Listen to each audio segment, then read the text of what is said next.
Deus está se utilizando do servo dele nesses dias para falar a nós. Pastor Valdir está aqui, queria convidá-lo para que ele continuasse aquilo que Deus colocou no coração dele. Queria convidar o presbítero André para estar aqui e orar. Vamos dispensar as credenciais do pastor, dizer aos irmãos que com certeza Deus está utilizando toda a experiência de vida, toda a bagagem que o pastor Valdir adquiriu nesse tempo de vida que ele tem e está certamente usado por Deus para nos falar, para sacudir cada um de nós. Presbítero André. Santo Deus, eterno Pai, nós louvamos ao Senhor porque o Senhor é o Deus das nossas vidas. Que alegria estar na Tua presença, que alegria poder juntamente com muitos irmãos tributar ao Senhor toda adoração, toda glória, toda honra devida ao Teu santo nome. Como é bom estar aqui e saber que o Senhor está conosco de uma forma tão real. E neste momento, Pai, que a Tua palavra será exposta, nós queremos Te pedir, Pai, que pelas Tuas muitas misericórdias, que o Senhor fale com o Teu povo nesta noite, Senhor. Sabemos que não temos méritos diante do Senhor, mas confiados na graça do Senhor Jesus, nós suplicamos por ouvir a Tua voz. E para isso nós pedimos, Pai, que abençoe o Teu servo, pastor Valdir, que o Teu servo fale da Tua parte, que o Teu Santo Espírito ilumine a mente do Teu servo, para que ele possa aqui falar com a autoridade que parte do Senhor. Nós queremos também pedir que o Senhor nos dê compreensão da Tua palavra, e juntamente com esta compreensão, a capacidade para desenvolver, para obedecer a Tua palavra no nosso dia a dia. Nós oramos agradecidos no nome santo de Jesus. Amém, Senhor. Obrigado. Pode ir até depois das 9.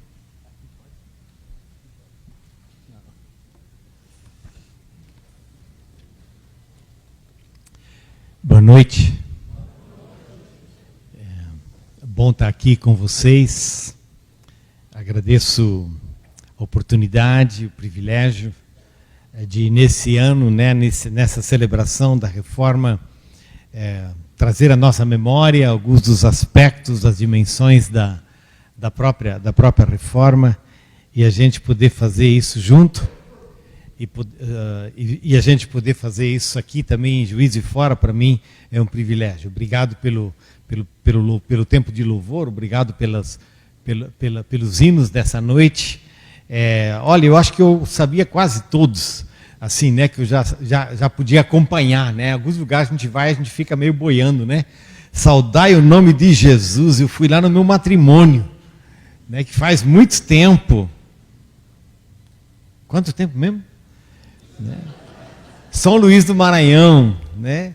Eu estava lembrando, Eloy, que eu acho que alguns desses hinos eu aprendi na época da BU, né? Alguns, ontem à noite, vocês cantaram Castelo Forte, esses fazem parte da minha tradição luterana, outros não, e a tradição da BU me ajudou a conhecer e a cantar algumas dessas músicas. Muito obrigado por elas, né? Aliás, uma das marcas da reforma, sobre a qual eu não vou falar hoje à noite, é a hinologia, né? O impacto dos hinos na reforma são impactos fortes, muito importantes na história, na própria história, né? A reforma é também uma reforma cantada. E ela foi uma reforma porque ela foi uma reforma cantada, né? E ela foi uma reforma cantada como comunidade. Essa é uma das diferenças, né? A reforma, digamos, a prática da igreja na época. Eu disse que eu não ia falar sobre isso, né? A prática da igreja na época, ela não era a prática do canto comunitário, ela era, bom, claro, em parte o canto gregoriano, né? Mas o canto da comunidade, da igreja cantando, essa é uma tradição da reforma. Mas eu queria, hoje à noite o tema é sobre a Bíblia, sobre a palavra de Deus. E eu queria que você abrisse comigo o Salmo 19, hoje à noite. Os Salmos, eles fazem parte da história da reforma também. Os hinos, os salmos. E uma das coisas que o Lutero fez, enquanto professor de teologia, expositor bíblico, foi expor Salmos e Gálatas. Foram dois dos livros que Lutero expôs e ensinou aos seus alunos da Universidade de Wittenberg já bastante cedo. Então, ontem à noite a gente leu um Salmo 130. Eu queria voltar a outro Salmo para nós hoje à noite, que é o Salmo de número 19. Eu não vou ler todos os versículos, você me acompanha aí, por favor. Diz assim: os céus proclamam a glória de Deus, e o firmamento anuncia as obras das suas mãos. Um dia discursa a outro dia, e uma noite revela conhecimento a outra noite. Não há linguagem, nem há palavras, e deles não se ouve nenhum som. No entanto, por toda a terra se faz ouvir a sua voz, e as suas palavras chegam até o confim do mundo. O versículo 7 a 10 diz assim: a lei do Senhor é perfeita e restaura a alma. O testemunho do Senhor é fiel e dá sabedoria aos simples. Os preceitos do Senhor são retos e alegram o coração. O mandamento do Senhor é puro e ilumina os olhos. O temor do Senhor é límpido e permanece para sempre. Os juízos do Senhor são verdadeiros e todos igualmente justos. São mais desejáveis do que ouro, mais do que muito ouro depurado. E são mais doces do que o mel e o destilar dos favos. E de repente alguns de vocês vão começar a cantar isso, não é? No versículo 14, o Salmo termina dizendo: as palavras dos meus lábios e o meditar do meu coração sejam agradáveis na tua presença, Senhor, rocha minha e redentor meu. Eu volto para trazer a nossa memória esse início do Salmo, onde diz: no entanto, por toda a terra se faz ouvir a sua voz. As suas palavras chegam até os confins do mundo. Mas antes disse: não há linguagem nem há palavras, e deles não se ouve nenhum som. No entanto, por toda a terra se faz ouvir a sua voz, e as suas palavras chegam até os confins do mundo. Ontem à noite nós estávamos falando sobre a memória, sobre a reforma como memória. Trazer a nossa memória, aquilo que aconteceu no passado, para que a gente encontre rumos e passos para a nossa caminhada hoje. Porque quem não sabe de onde veio, não sabe para onde vai. Quem não sabe de onde veio, não sabe para onde vai. Quem não tem história, passado, não tem destino. Porque o nosso destino, ele é um destino construído no decorrer da nossa vida. E a reforma, ela nos dá memória para que a gente saiba para onde ir. A reforma nos dá história, nos dá memória para que a gente caminhe com segurança e para que a gente caminhe com esperança. E uma das marcas dessa reforma é que nessa memória, no centro dessa memória, tem uma palavra. e que no centro dessa palavra está Cristo. Que nós temos uma palavra que é a palavra de Deus. E é a palavra de Deus que é revelada, manifestada em Cristo Jesus, que é o centro da nossa vida. Você disse para mim que hoje eu podia ir além das 9, porque ontem à noite o pastor lá da igreja me deu uma segurada, né? Mas eu já terminei o sermão. Já terminou, foi cedo, não é? Nós vivemos de uma palavra, eu disse, que é essa palavra de Deus. E no centro dessa palavra de Deus está Cristo. Acabou o sermão. Porque esse é o coração da própria reforma. E eu acho que o Lutero diria para nós hoje à noite, é isso que eu queria. É isso que eu queria lembrar a mim e a nós. Sempre de novo. E que sejam por 502 anos. Quando Jesus chamou os seus discípulos, nos diferentes relatos dos evangelhos, né, nós temos essas narrativas de Jesus chamando os seus discípulos. E ele, nessa sua vocação para os discípulos, ele tem basicamente 3 coisas que ele fala para os discípulos. Além de várias outras, né? Mas 3 coisas que os discípulos deviam fazer. Os discípulos deviam pregar o evangelho, e você encontra isso em Marcos 3, você encontra isso em Lucas 6. Os discípulos, eles são chamados para pregar o evangelho, para pregar as boas novas, para anunciar, né? Anunciar as boas novas. Os discípulos são enviados para curar os enfermos e para expulsar os demônios.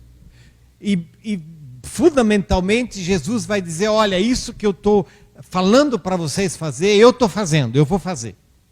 E sempre de novo nós encontramos Jesus conversando. Sempre de novo nós encontramos Jesus contando histórias, parábolas. Né? Jesus gostava de uma boa conversa, né? De sentar e conversar. Muitas vezes eu tenho me perguntado sobre isso, por que é que Jesus envia os discípulos para que eles anunciassem as boas novas, para que eles falassem do evangelho, falassem do reino de Deus. O nosso Deus, ele é um Deus que tem palavra. O nosso Deus, ele fala. Deus fala. E essa é uma das marcas da fé cristã, que Deus é um Deus que tem palavra. No mundo das religiões, muitas vezes os deuses são mudos. As estátuas que se erigem são mudas. Os deuses não falam. Os deuses, eles esperam adoração, eles esperam sujeição, eles esperam oferendas para serem comprados e para que as suas palavras, quando surgem, possam ser compradas. Na fé cristã, a palavra de Deus nunca é comprada. E a palavra de Deus, ela é a palavra primeira. Não é a nossa palavra, a palavra primeira, mas a primeira palavra é Deus que fala. E a palavra que nasce de Deus, ela é uma palavra que orienta a vida, ela é uma palavra que dá sentido para a vida. Todos nós precisamos de palavras na vida, né? Palavras que orientam. A gente precisa das palavras, por assim dizer, na dose certa. Às vezes eu acho que os meus filhos diriam para mim, pai, eu queria que você falasse mais, porque eu estou ficando cada vez mais quieto. Esses dias um sobrinho vive lá com a gente, em Curitiba, e ele é do Maranhão, ele está lá com a gente, aí era aniversário dele. Aí ele veio e ele disse, eu quero um presente. Falou para mim. Eu quero que você responda as minhas perguntas. Presente duro, porque ele é um doutorando em filosofia. Complicou, né? As perguntas são muito complicadas, né?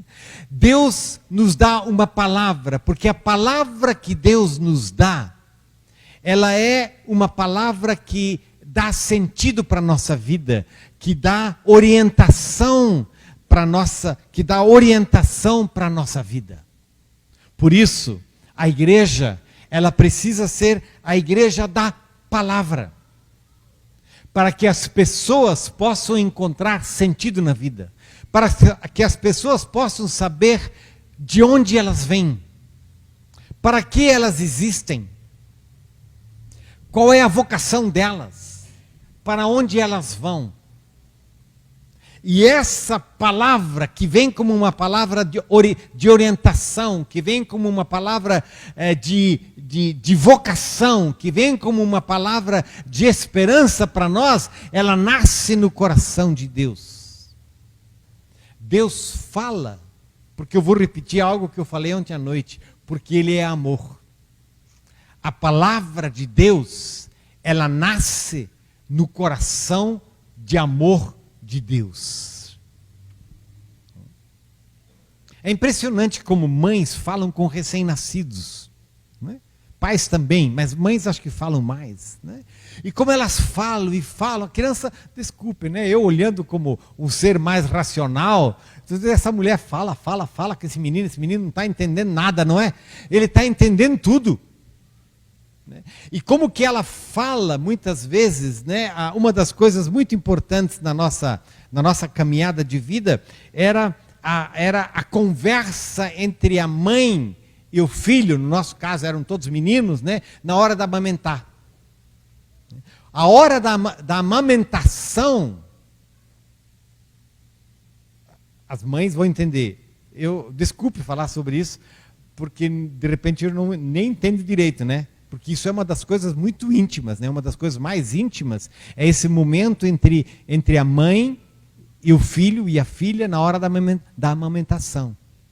Essa hora é a hora onde a criança está sendo formada para a vida, né? Essa é a hora onde a criança está sendo amamentada, sendo alimentada, mas onde ela está sendo aninhada para a vida.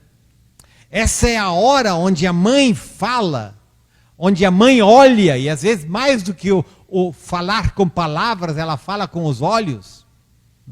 Essa é a hora onde a criança se sente pertencente. E onde ela se sente amada.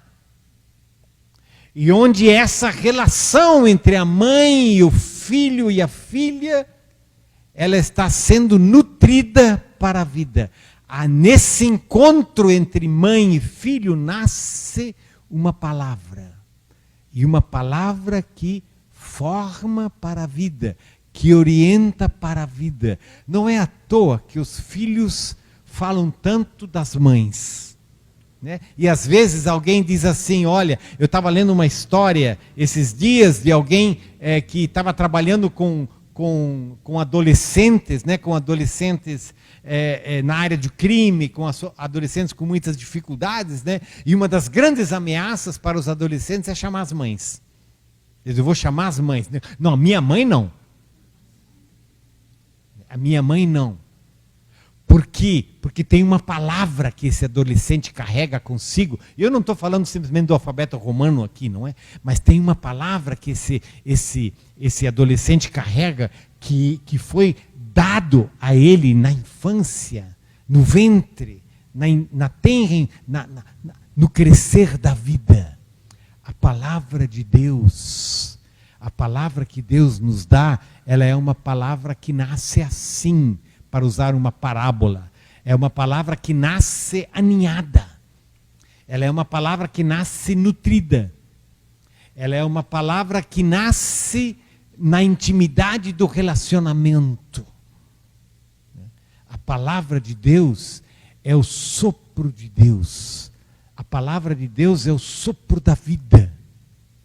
Quando Deus fala, Ele sopra a vida.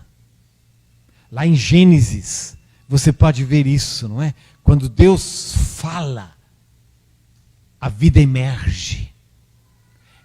Como se diz no hebraico, não é? É esse ruar de Deus, é esse sopro de Deus, a palavra que Deus nos dá.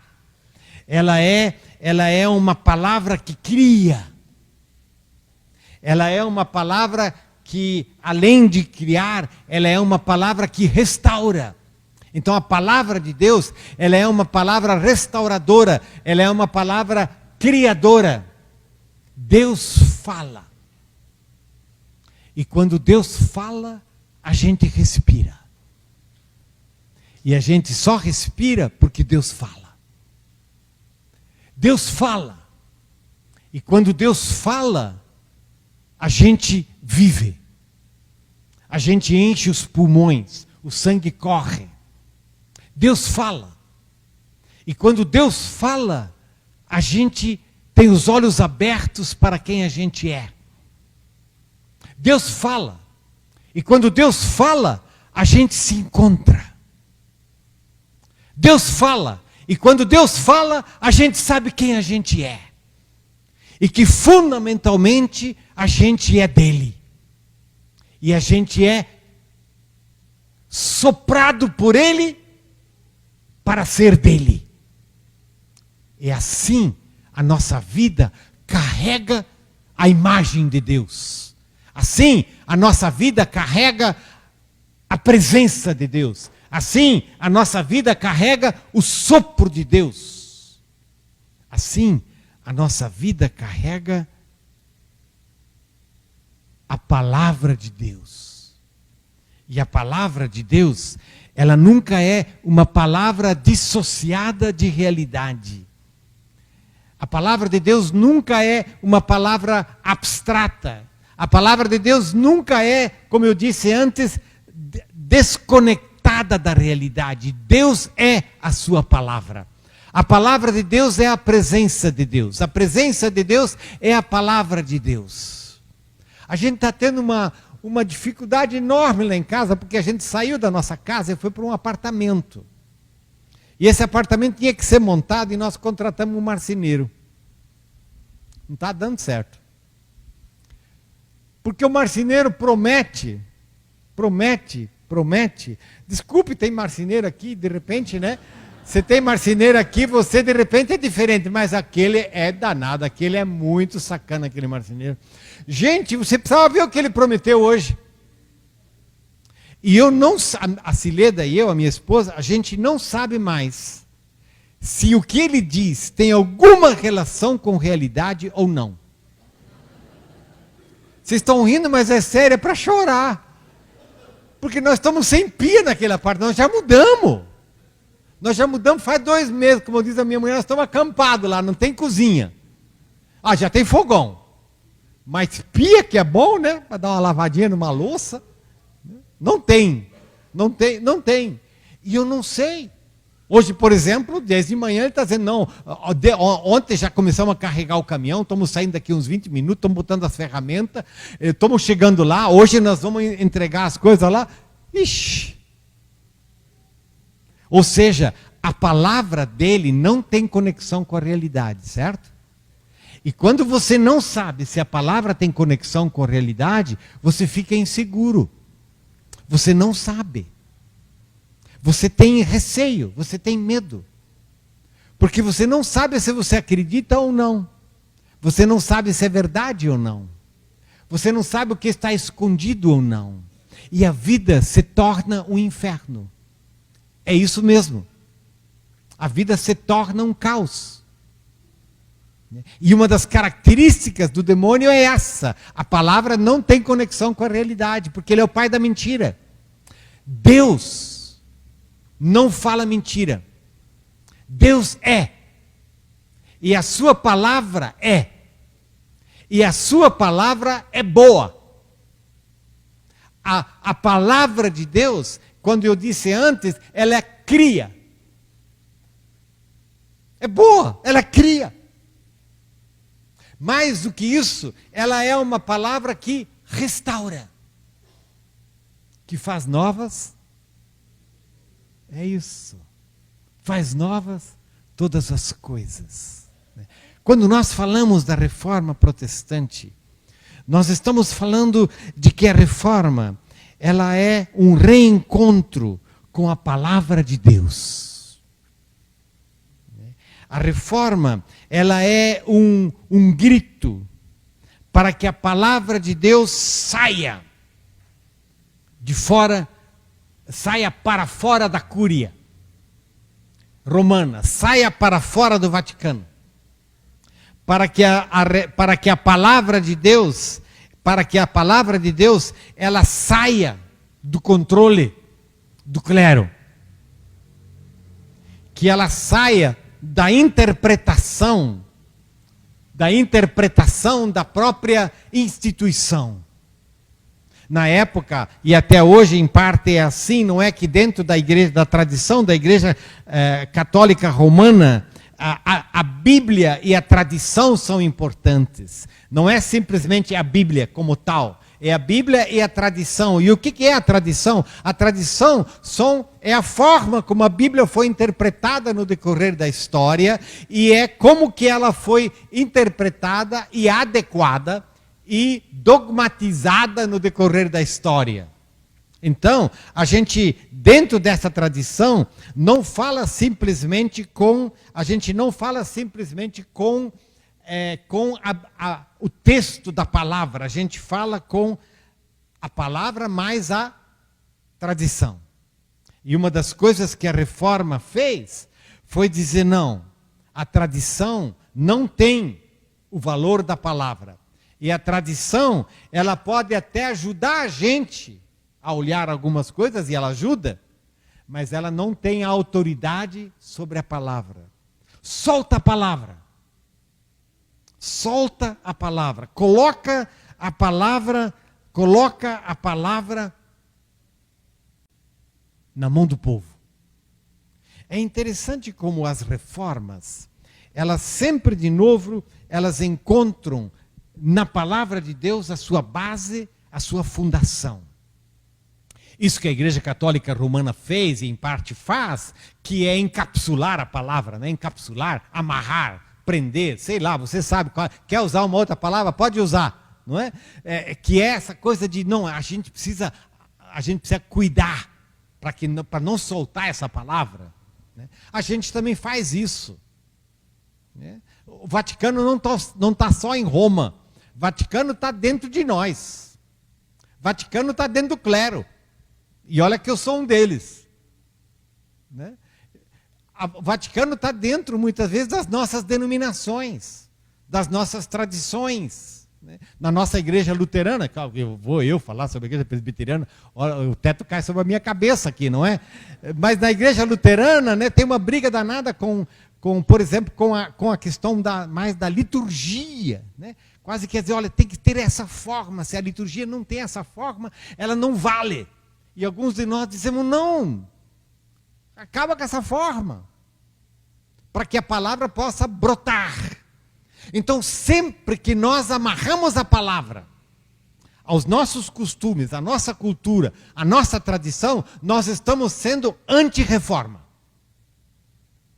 né? Sempre que nós tentamos domesticar a palavra e fazer com que ela diga exatamente o que nós achamos que ela tenha que dizer, os nossos costumes, dogmas, culturas, doutrinas, que a gente muitas vezes bota dentro de uma mesma sacola.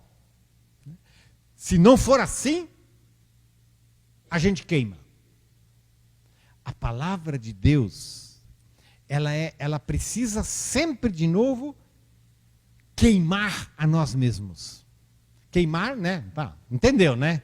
Não vai botar fogo em banco aqui, nada disso, né? Ela precisa sempre de novo questionar a nós mesmos. A palavra de Deus, ela é de Deus. E a palavra de Deus, ela não cabe em mim, nos meus esquemas, nas minhas tradições. Aliás, a palavra de Deus precisa ter autoridade sobre mim. E a reforma abriu, uma linguagem gaúcha, né? Aqui na linguagem gaúcha, a reforma abriu a porteira, né? Para que a palavra pudesse ser, né? Ser uma palavra solta. A própria reforma teve dificuldade com isso, né? Porque quando Lutero começou com esse princípio, né, da igreja, de que cada um é livre para interpretar a palavra, começou a surgir cada coisa. E ele depois teve que tentar dar uma controlada em algumas coisas. Não é assim que na Bíblia tudo vale, não. Né? Não é assim que cada um pode pegar a Bíblia e fazer a sua própria loucura. Aliás, muitas vezes a gente faz isso mesmo. Né? Não. E eu já vou me referir a isso daqui a pouco. Então não fica preocupado. Mas aqui o que eu queria ressaltar aqui é que essa palavra de Deus, ela é a seiva da igreja. Ela é a vida da igreja. E sempre de novo os movimentos de reforma no decorrer da igreja, eles voltaram o quê? A palavra. E é impressionante como isso vale para hoje. Isso valeu para ontem, isso vale para hoje. E muitas vezes essa reforma começa, né, esse reencontro com a palavra começa entre os mais jovens. Interessante. Porque eles começam a ter experiências novas com essa palavra. Por isso que muitas vezes os movimentos de reforma são movimentos de gente mais nova. Claro, porque gente como eu, que já não sou mais tão novo, coitado de mim, não é?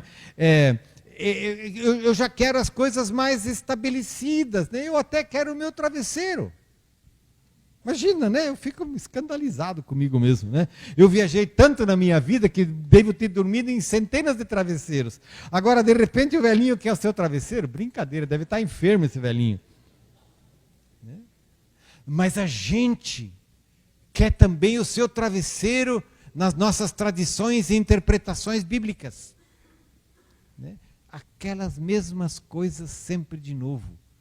E Deus é o Deus que abre a nossa vida com a sua palavra. E mais do que isso, né, os movimentos de reforma, eles encontram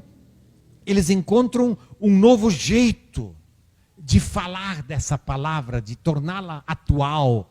Estava pensando sobre isso hoje, é interessante, porque o que o Lutero encontrou? Qual foi o novo jeito que o Lutero encontrou? A imprensa. A imprensa. Porque enquanto você vivia uma tradição fundamentalmente oral, era muito mais fácil controlar a palavra pelo clero. Né? O clero controlava a palavra muito mais facilmente, porque era oral. Mas Lutero viveu num momento onde que estava brotando um novo jeito, que era a imprensa. E houve um casamento muito bonito entre a reforma e a imprensa. E a reforma fez muito uso da imprensa. Porque, de repente, na reforma, se começaram a escrever algumas coisas e se corria para a imprensa. E, ainda que muito mais caro do que hoje, não é? Essa imprensa publicava e botava na mão das pessoas. E quando digamos assim, quando o bispo ficava tomando conhecimento do que estava acontecendo, já estava na mão do povo, já não conseguia mais recolher. E mesmo que tentasse recolher, uma outra escapa, né? Bota dentro do sapato. Ou seja, a palavra de Deus, ela é uma palavra que encontra jeitos de se propagar. Ela encontra jeitos de ser anunciada. A palavra de Deus, ela encontra jeitos que são jeitos novos, para cada tempo, em cada lugar. Deus, a palavra de Deus, ela é uma palavra que é como a água. Você não consegue, ela penetra, não é? Ela entra onde você menos espera que ela entra, com jeitos novos, com novas... Tá bom, eu já vou. Com jeitos novos, né? Ela vai entrando, não é? Porque ela entra de forma surpreendente. Quais são os jeitos novos? Ontem à noite nós fizemos um pouco disso, né? De trazer essa experiência da reforma para nós, para a nossa realidade, e dizer, gente, é muito importante que a igreja, que nós possamos sempre de novo ser cativados pela palavra de Deus.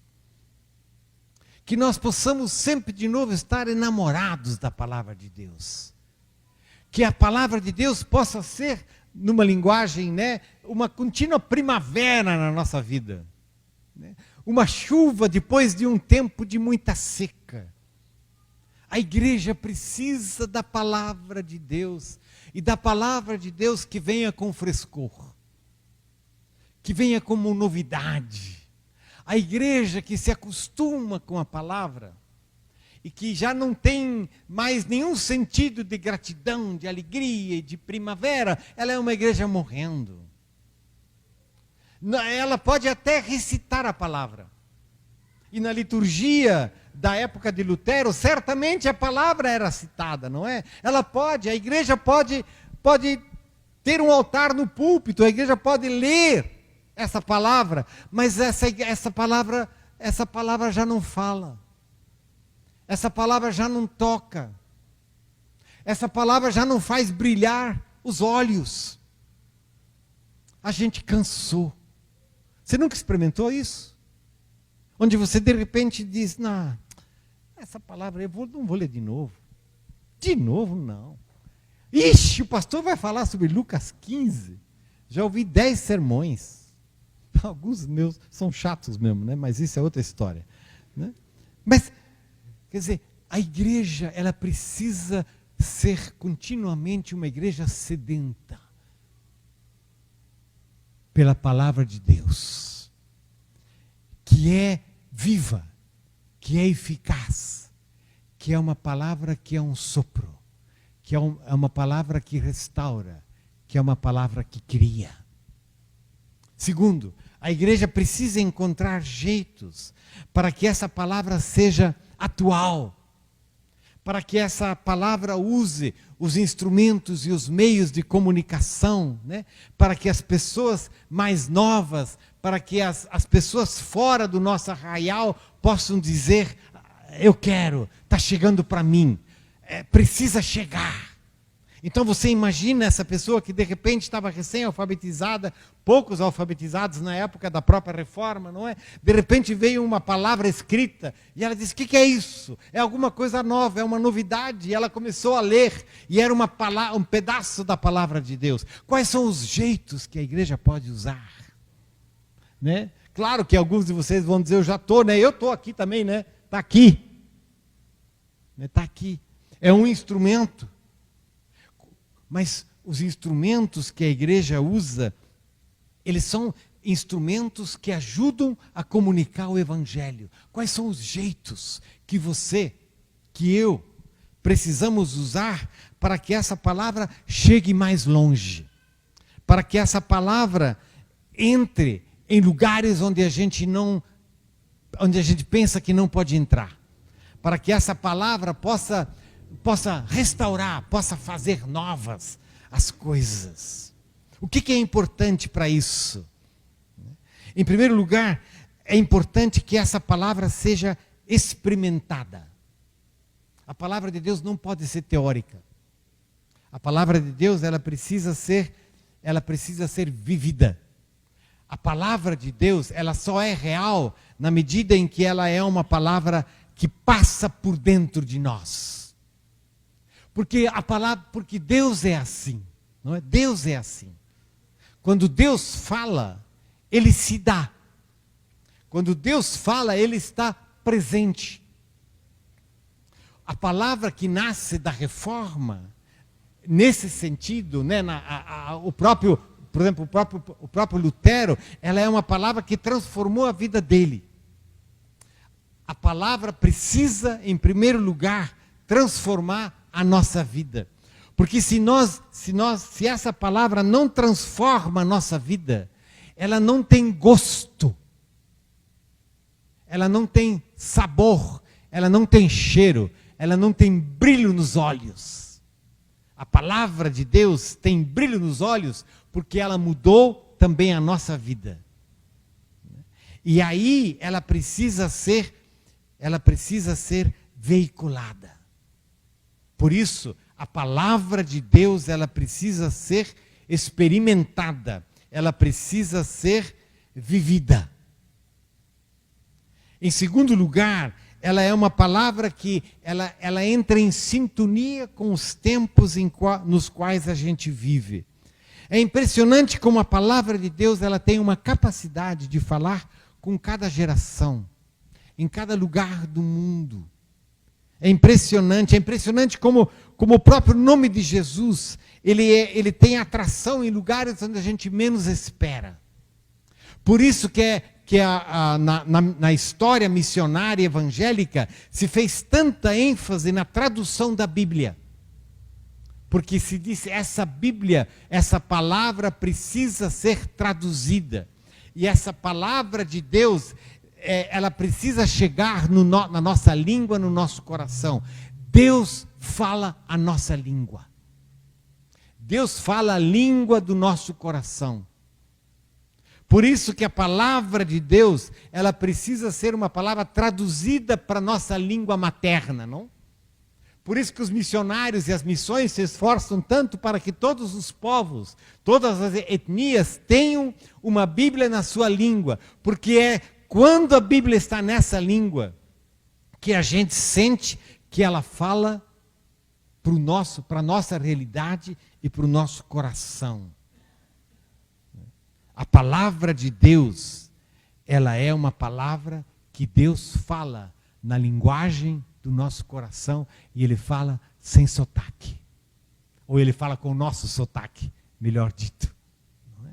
Lutero mesmo se engajou nisso de uma forma impressionante. Em 11 semanas ele traduziu o Novo Testamento para a língua alemã. 11 semanas, eu não sei que loucura ele fez. Né? É muito complicado esse negócio de traduzir, né? Em 11 semanas, e uma das coisas que ele fazia, se dizia, porque ele estava naquela época, ele estava escondido, né, no castelo, e ele ia para a feira, tinha uma feira no sábado, e durante a semana ele traduzia, e ele percebia quais são os conceitos que ele precisava, e aí ele ia para a feira no sábado. E aí, quando ele estava por que ele ia para a feira? Para ver quais eram as expressões que as pessoas usavam. E ele dizia, a gente precisa olhar na boca das pessoas. Porque quando a gente olha na boca das pessoas, a gente vai ver as expressões que elas usam, e ele voltava para o castelo, e ele iria traduzir para o alemão que as pessoas falavam. Porque a palavra de Deus, ela é uma palavra que chega na língua do nosso coração. Que bom que Deus fala a linguagem do nosso coração, não é? Que Deus fala, eu imagino que a grande maioria daqui seja português. É interessante, na minha história, eu lembro muitas vezes que acho que a primeira linguagem que Deus falou comigo foi em alemão. A Bíblia em alemão, a oração em alemão, porque faz parte um pouco da minha história. Aí depois eu mudei, né? Agora o alemão já enferrujou, mas Deus continua falando comigo agora em português.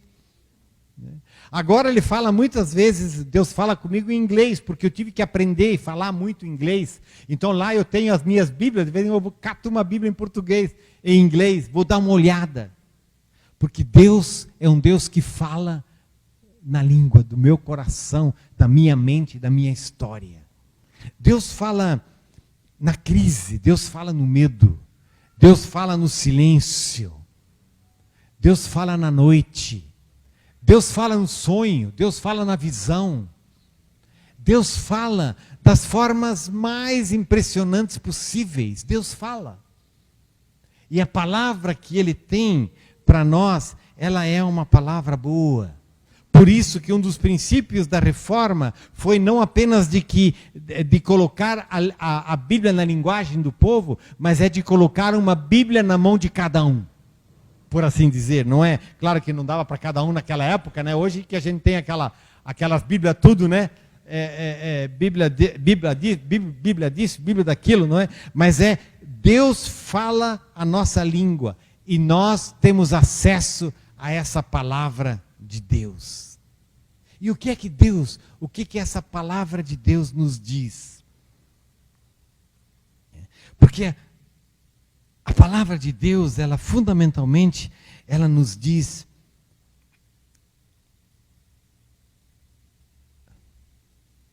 was Christus treibet. Isso foi em alemão.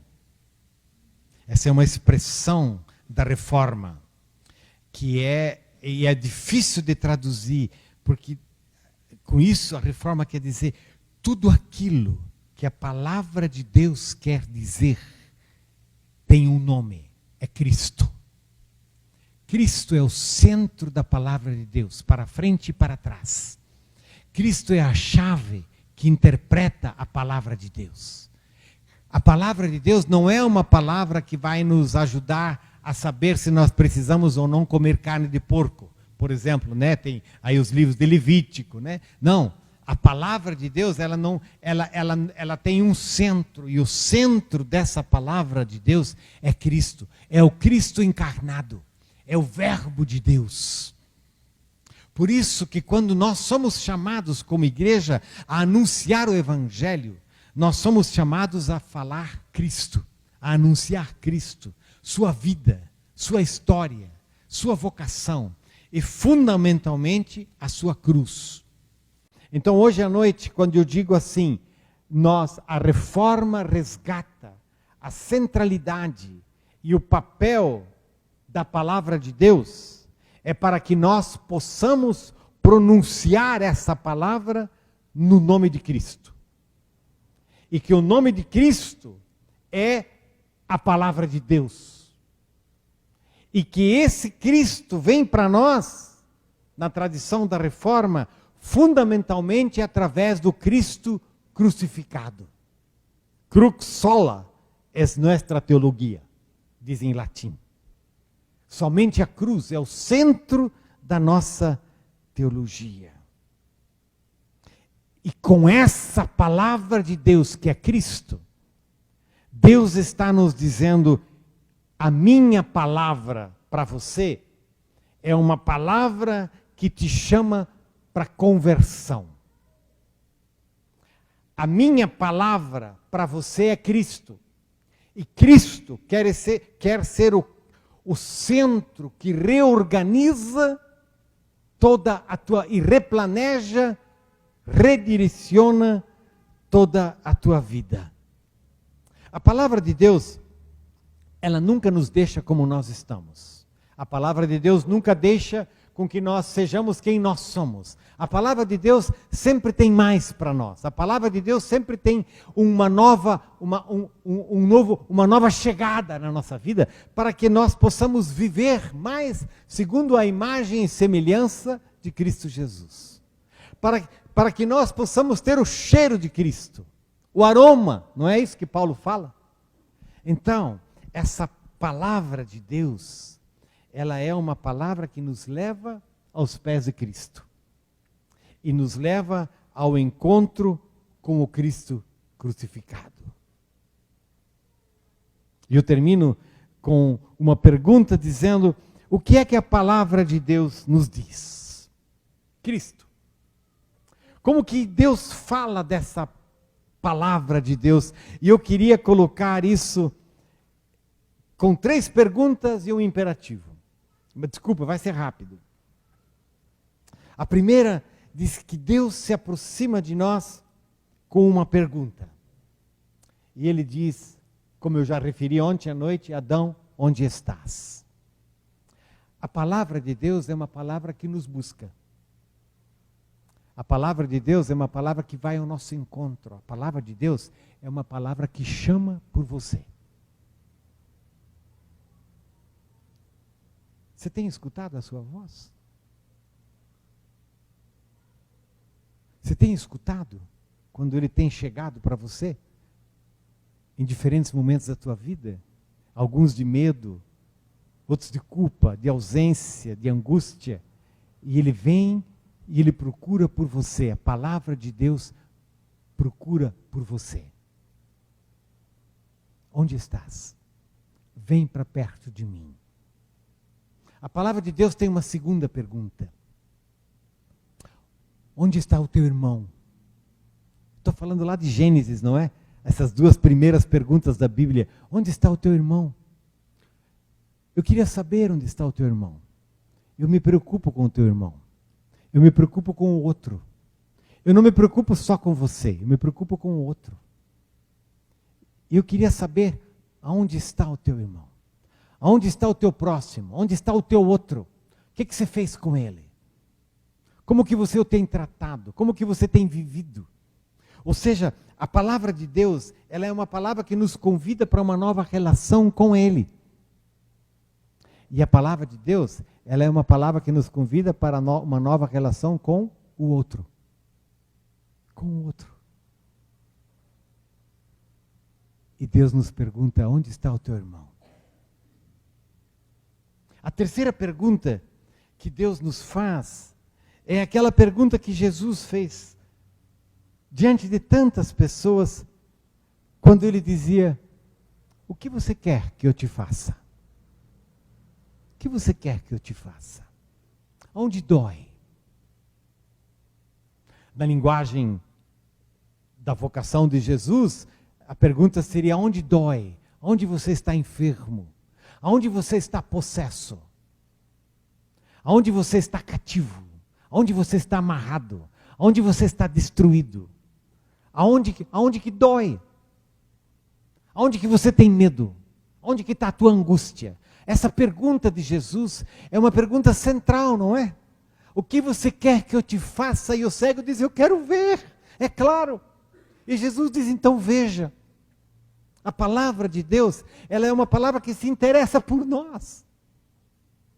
Ela é uma palavra que pergunta por nós.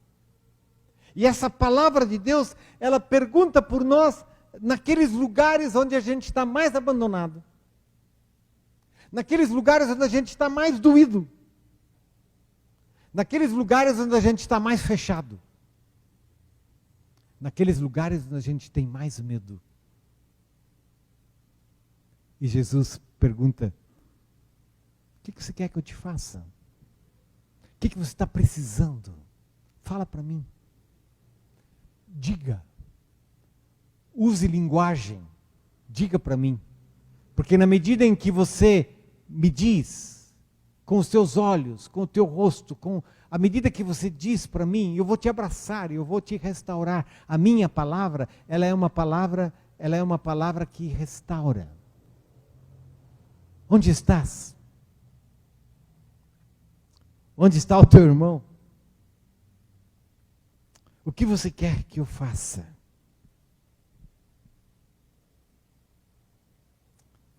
E então ele diz, vai. Por isso que essa quarta não é uma pergunta, é um imperativo, não é? Que é justamente o imperativo da volta, onde ele nos transforma em missão, e é esse o tema, não é? Onde nós, de repente, não somos a igreja para nós mesmos, e onde Jesus diz, agora que você experimentou a minha presença, a minha restauração, agora que você sabe da minha palavra, que é Cristo Jesus, agora que você sabe que você vive, que você tem isso dentro de você, e você tem isso dentro dos teus olhos, agora viva isso, saia. Saia dos bancos, saia das estruturas, saia. Vai em direção ao outro. Eu já estou lá. Vai. Porque é assim que você vai ter o privilégio, o fascínio, o encanto e a alegria de caminhar comigo nos caminhos mais diferentes e por vezes fascinantes e difíceis do mundo que nós vivemos, para que você e eu possamos ser instrumentos dele para dizer, onde estás? Onde está o teu irmão? O que você quer que eu te faça? Porque a igreja é essa voz de Deus. A igreja é essa expressão encarnada da palavra de Deus. Por isso que a vocação da igreja é a vocação para estar a caminho. A Reforma, nos seus inícios, fez os seus esforços enormes. Algumas coisas conseguiu bem, outras não. Mas os esforços dessa palavra, os esforços dessa reforma, foi para que essa palavra pudesse de novo ser pronunciada como uma palavra de Deus, primavera, novidade. Essa palavra pudesse de novo restaurar a vida das pessoas. Essa palavra pudesse de novo ser absorvida pela vida das pessoas. Essa palavra pudesse de novo dar fundamento para as famílias. Essa palavra pudesse de novo constituir famílias. Essa palavra que se expressou, traduzida para o alemão de forma impressa, essa palavra que foi cantada em hinos. Essa palavra que se coloca a serviço de Deus. Sem essa palavra, sem essa palavra,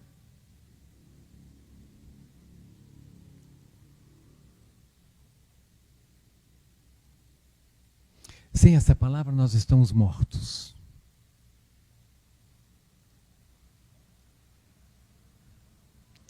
Sem essa palavra, nós secamos por dentro. Sem essa palavra, as olheiras cobrem os nossos olhos. Sem essa palavra, os nossos pés ficam cansados.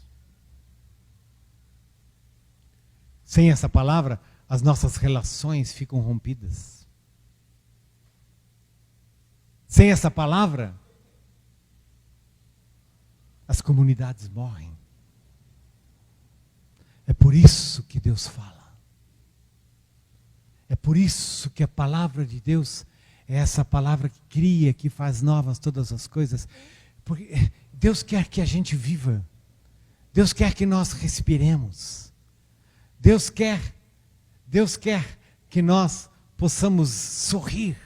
Deus quer que nós possamos construir relações, que nós possamos ser família, que nós possamos construir comunidades. E Ele sopra sobre nós o seu sopro. E quando Ele sopra sobre nós o seu sopro, nós vivemos. Quando Cristo ressurreto abre a porta daquele lugar onde os discípulos estão escondidos em João, no final do Evangelho de João, não é? E ele sopra sobre eles o Espírito Santo. E ele diz: paz seja com vocês.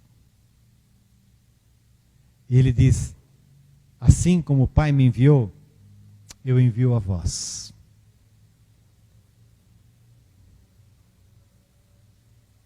E isso Ele faz ainda hoje.